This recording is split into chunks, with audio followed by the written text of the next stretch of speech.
सीमा में घुस चुकी है। पीओके पर इंडिया ने वापस से कब्जा कर लिया है। पाकिस्तान की सेना घुटनों पर आ चुकी है। इंडियन एयरफोर्स ने पाकिस्तान के सारे बड़े सैन्य अड्डों को नेस्त नाबूद कर दिया है। सुनने में कितना अच्छा लग रहा है ना? तो क्या इंडिया को वॉर शुरू कर देनी चाहिए और पाकिस्तान को हमेशा के लिए चुप कर देना चाहिए? इंडियन आर्मी और एयरफोर्स को जिसके लिए हमने इतना मजबूत किया, क्या वो समय आ चुका है? क्योंकि भारत के सहनशीलता को पाकिस्तान हमेशा से कमजोरी समझता आया है। भारत की ओर से कोई कठोर एक्शन ना लेने की वजह से ही उनका मनोबल बढ़ता जा रहा है। क्या भारत को भी इजराइल के जैसे कठोर एक्शंस लेने चाहिए और पाकिस्तान में भी हमास गाजा के जैसे तबाही मचा देनी चाहिए? या फिर हमेशा की तरह पाकिस्तान से सबूत मांगे, फिर साबित करे कि ये आतंकी हमला पाकिस्तान के आतंकवादी संगठनों ने कराया है और यूएन में जाके गिड़गिड़ाए कि पाकिस्तान को सुधारो? या फिर एक एयर स्ट्राइक करके पूरे भारत के लोगों को बता दिया जाए कि हमने बदला ले लिया है और फिर शांत बैठकर अगले हमले का इंतजार किया जाए? हेलो नमस्कार, मैं हूं आपकी मिस प्रॉब्लम और आज हम बात करने वाले हैं उस प्रॉब्लम की जिससे हमारा भारत आज से नहीं बल्कि आजादी के बाद से जूझ रहा है। आतंकवाद, जो भारत का ही नहीं बल्कि एक ग्लोबल प्रॉब्लम बन चुका है। 22 अप्रैल को पहलगाम में जो भी कुछ हुआ वो कोई नई घटना नहीं है और ना ही नए लोग हैं। आजादी के बाद से आज तक कुछ नहीं बदला। सरकारें बदल गई लेकिन नहीं बदला तो सिर्फ पाकिस्तान। आज के वीडियो में हम बात करने वाले हैं कि क्या अब जंग का समय आ गया है? क्या भारत को आतंकवाद का परमानेंट सोल्यूशन देखना चाहिए और क्या वॉर परमानेंट सोल्यूशन है आतंकवाद का? और सैन्य कार्रवाई से भारत और पाकिस्तान पर क्या इफेक्ट पड़ेगा? सबसे पहले एक नजारा डालते हैं भारत और पाकिस्तान के बीच हुए पिछले सभी वॉर और उनके नतीजों पर। इंडिया पाकिस्तान के बीच पहला वॉर हुआ था 1947 में, जिसे फर्स्ट कश्मीर वॉर भी कहा जाता है। The first attack on independent India took place. An attack on Kashmir by Pashtun tribesmen mobilized by Pakistan. The first of the Indian Army soldiers dispatched for the mission to repulse these Pakistani forces. In order to avoid this war in Pakistan, we went to the Security Council. जब पाकिस्तान ने कश्मीर के राजा हरि सिंह पर attack किया था, उस war में Pakistan PoK तक यानी कि गिलगिट और बाल्टिस्तान और कश्मीर का कुछ हिस्सा जिसे वो आजाद कश्मीर भी कहता है वहां तक घुस जाता है, जिसके बाद ये मामला यूएन में रेफर होता है। यूएन द्वारा सीज फायर डिक्लेयर किया जाता है और कहा जाता है कि जो जहां है वहीं रुक जाए। कश्मीर को एलओसी के द्वारा विभाजित कर दिया जाता है। कश्मीर का कुछ हिस्सा पाकिस्तान के कंट्रोल में आ जाता है।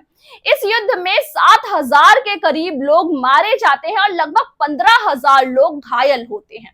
दूसरा वॉर दोनों देशों के बीच 1965 में लड़ा जाता है, जब पाकिस्तान दूसरी बार कश्मीर पर अटैक करता है।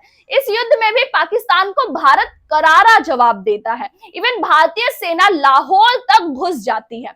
वैसे तो इस युद्ध में पाकिस्तान की हार होती है, लेकिन फिर भी दोनों देशों में कोई भी टेरिटोरियल गेन या फिर लॉस नहीं होता है, क्योंकि उस समय भी यूएन इंटरफेयर कर देता है। इस युद्ध में भी दोनों देशों से लगभग 6,000 कैजुअलिटीज हुई और सैकड़ों टैंक्स और एयरक्राफ्ट भी ध्वस्त हुए। तीसरा युद्ध 1971 में होता है, लेकिन इस बार ये युद्ध कश्मीर को लेकर नहीं बल्कि बांग्लादेश को लेकर हुआ था, जिसमें पाकिस्तान को करारी हार मिली और पाकिस्तान के 2 टुकड़े हो गए। पाकिस्तानी सेना को सरेंडर करना पड़ गया था और तकरीबन 90,000 पाकिस्तानी सैनिक बंदी बनाए गए।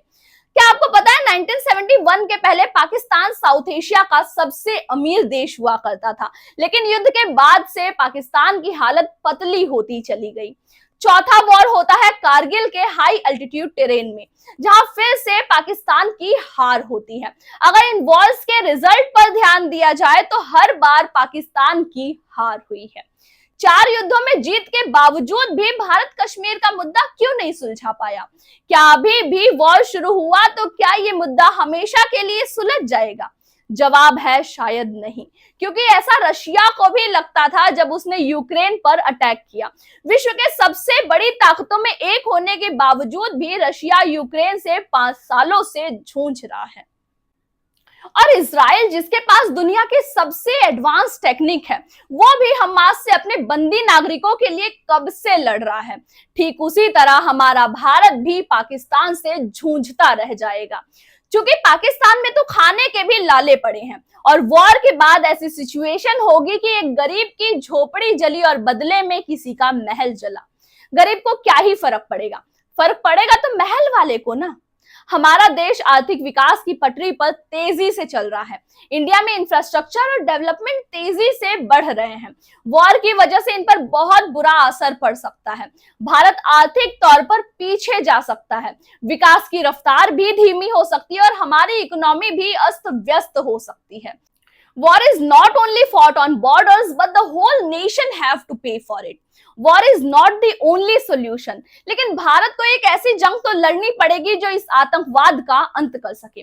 भारत सरकार डिप्लोमेटिक तरीके से पाकिस्तान को बैक फुट पर ला रही है, लेकिन भारत को इस आतंकवाद की जड़ पर, यानी कि जो पाकिस्तान में पल रहे आतंकवादी संगठन हैं, उनको पूरी तरीके से खत्म करने का रास्ता निकालना होगा। वहीं अगर भारत बालाकोट के जैसे फिर से यह स्ट्राइक करता है, यानी कि रात के अंधेरे में गए और चुपचाप मारकर वापस आ गए, तो ये भी कहीं ना कहीं इस समस्या का परमानेंट सॉल्यूशन नहीं है। भारत अगर हमला करता है तो उसे चुन चुन कर सबको खत्म करना होगा, भले ही उसके लिए विश्व भर में माहौल गर्म हो, लेकिन एयर स्ट्राइक हो तो इजराइल जैसी हो। Strict action must be taken, क्योंकि हर देशवासी इस प्रॉब्लम का परमानेंट सॉल्यूशन चाहता है। और अगर पाकिस्तान से सपोर्ट की उम्मीद की जाएगी तो पाकिस्तान सफेद चोला ओढ़कर कितना भी दिखावा कर ले, लेकिन अंदर से उसकी असलियत सबको पता है। हर बार की तरह जांच होती रहेगी, कोई पकड़ा भी जाएगा, 10 साल तक केस चलेगा और शायद उसे 2035 तक फांसी भी दे दी जाए। बस फिर क्या अगले अटैक का इंतजार करेंगे? तो आपकी क्या राय है इस वॉर के बारे में? क्या वॉर होना चाहिए या फिर नहीं? कमेंट में जरूर बताएं। और वीडियो पसंद आई हो तो वीडियो को लाइक करें और ज्यादा से ज्यादा शेयर करें, और ऐसी इन्फॉर्मेटिव वीडियोस के लिए अपनी मिस प्रॉब्लम के साथ बने रहें। चलो अब मिलते हैं अगली वीडियो में फिर से किसी नए और इंटरेस्टिंग टॉपिक के साथ। तब तक के लिए bye bye, take care and thanks for watching.